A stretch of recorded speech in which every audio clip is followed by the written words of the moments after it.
హైదరాబాద్లోని అత్తాపూర్ పోలీస్ స్టేషన్కు చెందిన ఓ సబ్ ఇన్స్పెక్టర్ ఇటీవల ఓ హిందూ ఆటో డ్రైవర్కు ఫోన్ చేసి బెదిరించారనే ఆరోపణలు వెలువడ్డాయి.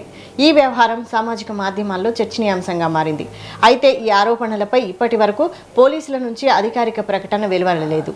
ఘటనకు సంబంధించిన పూర్తి వివరాలు, ఫోన్ సంభాషణకు దారితీసిన పరిస్థితులు, ఆరోపణల వాస్తవాలపై స్పష్టత రావాల్సి ఉంది.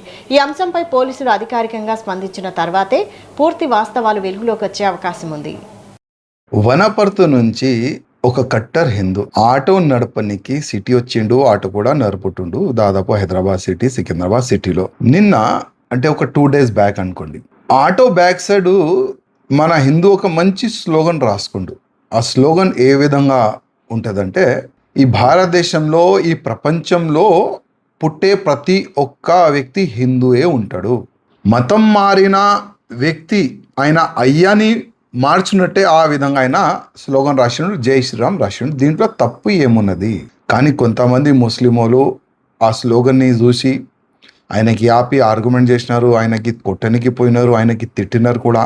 మరియు అత్తాపూర్ పోలీస్ స్టేషన్లో కంప్లైంట్ కూడా ఇచ్చినారు ఆ ఆటో వ్యక్తి పైన.